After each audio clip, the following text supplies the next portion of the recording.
നിങ്ങളുടെ favourite shows ഇനി ഒരിക്കലും മിസ്സാവില്ല. ഇപ്പോൾ C5 കാണും നിങ്ങളുടെ ഫേവറേറ്റ് ഷോസ് തികച്ചും സൗജന്യമായി.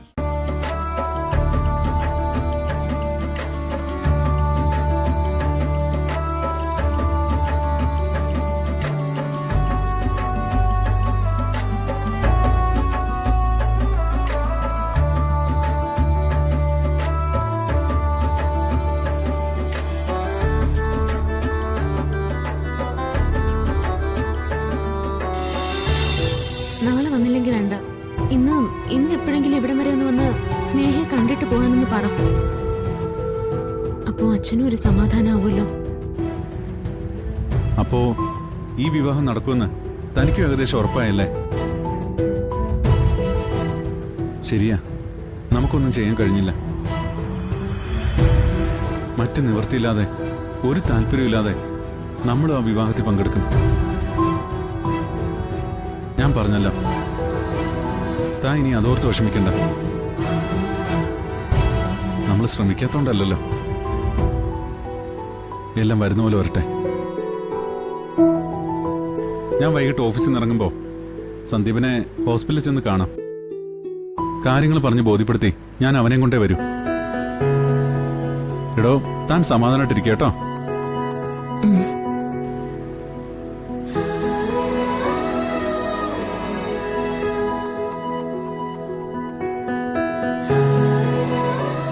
ഏട്ടത്തി, നമുക്ക് എങ്ങോട്ടെങ്കിലും പോയാലോ? ഇഷ്ടമില്ലാതെ ഇവിടെ നിന്ന് ഈ വിവാഹം നടക്കുന്നത് കാണുന്നതിനേക്കാൾ നല്ലത് ആരോടും പറയാതെ നമുക്ക് സച്ചേട്ടനെ കൂട്ടി എങ്ങോട്ടെങ്കിലും പോകുന്നതാ. വേണ്ട അനുക, ഈ വിവാഹം നടന്നോ അതിന്റെ അർത്ഥം നമ്മൾ എല്ലാവരും തോറ്റുപോയിന്നോ? പ്രത്യേകിച്ച് ഞാൻ. അങ്ങനെ ഞാൻ തോറ്റുപോയാലും ഈ വിവാഹം എനിക്ക് നേരിട്ട് കാണണം. അർച്ചന എന്ന ഞാൻ എത്രയോ ദുർബലയാണെന്ന് സ്വയം മനസ്സിലാക്കാൻ എനിക്ക് ഉപകരിക്കും. എനിക്കറിയാം എല്ലാവരും എന്നെ വിശ്വസിച്ച ഇത്രയും ദിവസം കഴിഞ്ഞത്. ഈ വിവാഹത്തിൽ പങ്കെടുക്കില്ല എന്ന് വാശിയോടെ പറയുന്ന സന്ദീപിന് വരെ എന്നിലുള്ള വിശ്വാസം തകരാൻ പോകുന്നത്. വാശിയിൽ മാറി നിൽക്കുന്നവർക്കൊക്കെ വാശിയല്ല, മനസ്സ് തകർന്നുള്ള സങ്കടം. കൺമുന്നിൽ നടക്കുന്നത് ഒരിക്കലും കാണാൻ പാടില്ലാത്തതാണെന്നുള്ള തിരിച്ചറിവിൽ ഉണ്ടാകുന്ന സങ്കടം. അതങ്ങനെ തന്നെയാ ഏട്ടത്തി. ഇതുപോലുള്ള നീച പ്രവൃത്തികൾ ചെയ്യുന്നവരാകും അവസാനം വരെ വിജയിക്കുക. പക്ഷെ എന്നെങ്കിലും ഒരു ദിവസം എല്ലാം മാറി മറിയും. എന്നും ഒരാൾക്ക് വിജയം ഉണ്ടാവില്ല എന്ന് പറയുന്നത് പോലെ അവന്തികേച്ചിയും എന്നും വിജയിക്കില്ലല്ലോ. സ്നേഹയുടെ ജീവിതം, ഈ കുടുംബത്തിന്റെ നാശം, ചിലരുടെയെങ്കിലും ജീവൻ, അതൊക്കെ ഉണ്ടായിട്ട് എന്തിനാ നമുക്ക് അവസാന വിജയം? ഒന്നും നഷ്ടപ്പെടാതെ നോക്കണം. തകർക്കാൻ പറ്റാത്ത കാര്യങ്ങളൊക്കെ തടയണം.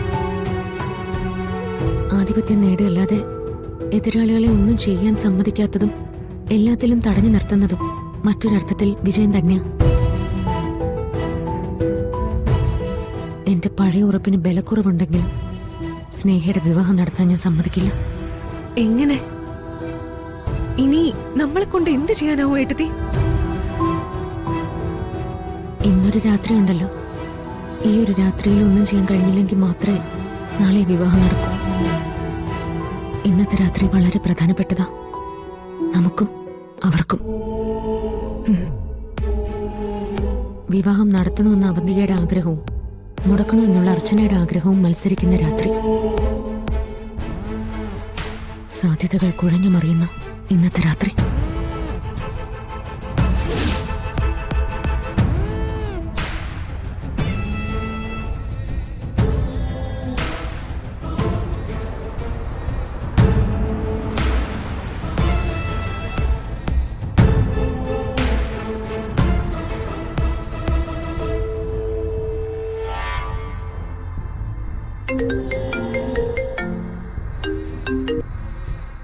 ഹലോ ഏട്ടാ. നീ ഹോസ്പിറ്റലിലാണോടാ? അതെ, ഹോസ്പിറ്റലാ. എന്താ, ഏട്ടൻ കൊണ്ട് വരുന്നുണ്ടോ? ആ, വരുന്നുണ്ട്. നീ വേഗം ഒന്ന് റെഡിയാവ്. റെഡിയാവാനോ? എവിടെ പോവാൻ? വീട്ടിലേക്ക്. നീ ഒന്ന് വീട്ടിലേക്ക് വാ. വന്നിട്ട് നാളെ വിവാഹം കഴിഞ്ഞ് ഉടനെ തിരിച്ചു വെക്കോ. ഞാൻ എവിടെ വരുന്നില്ല ഏട്ടാ. വിവാഹത്തെക്കാളെ എനിക്ക് ഇമ്പോർട്ടന്റ് ആതിരയുടെ കാര്യ. എടാ, അതൊക്കെ എനിക്ക് മനസ്സിലാവും. ബാക്കിയുള്ളവർക്ക് മനസ്സിലാവണ്ടേ? ആർക്കും മനസ്സിലാവണ്ട.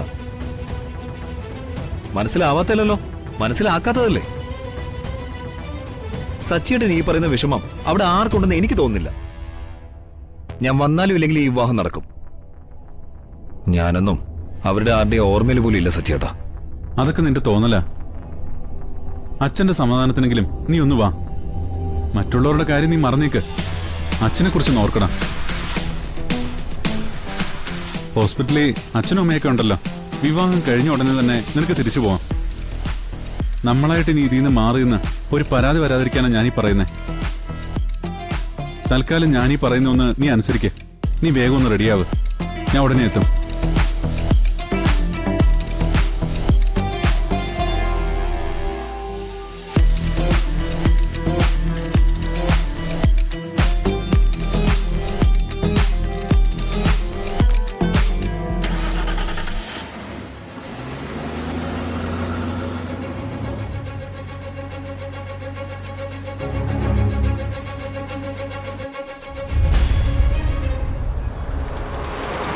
ഞാനിപ്പോ എത്താം.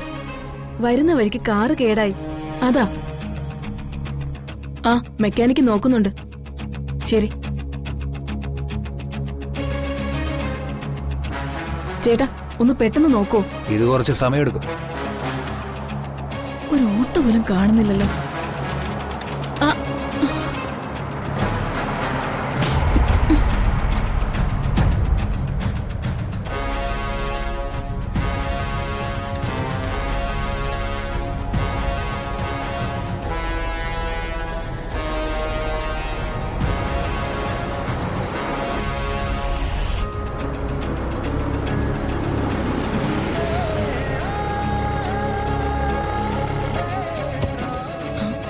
സർ, എന്നെ അടുത്ത ജംഗ്ഷനിലൊന്ന് ഇറക്കി തരാവോ? മോള് ട്യൂഷൻ കഴിഞ്ഞ് ഇറങ്ങി നിൽക്കുക. കാറ് കേടായിപ്പോയി. ഓട്ടോ ഒന്നും കാണുന്നില്ല, അതാ. Please sir. ആ, കേൾക്കാം. Thanks sir.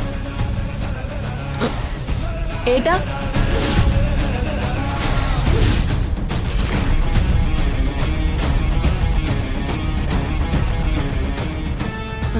സാറ് ഡ്രോപ്പ് ചെയ്യാന്ന് പറഞ്ഞു.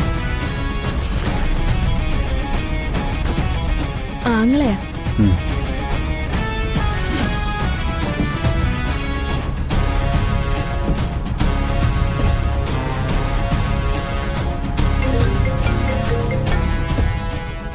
ആ, അർച്ചന, ഞാൻ സന്ദീപിന്റെ അടുത്ത് എത്താറായി.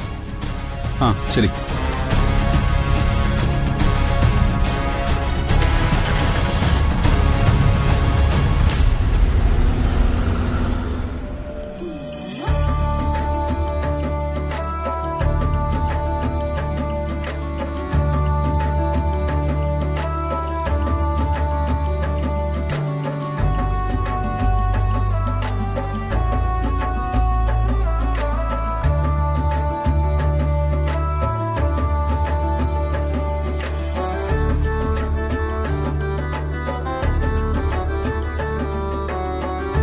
ഡൗൺലോഡ് ചെയ്യൂ C5 ആപ്പ്. കാണൂ എല്ലാ എപ്പിസോഡുകളും സൗജന്യമായി.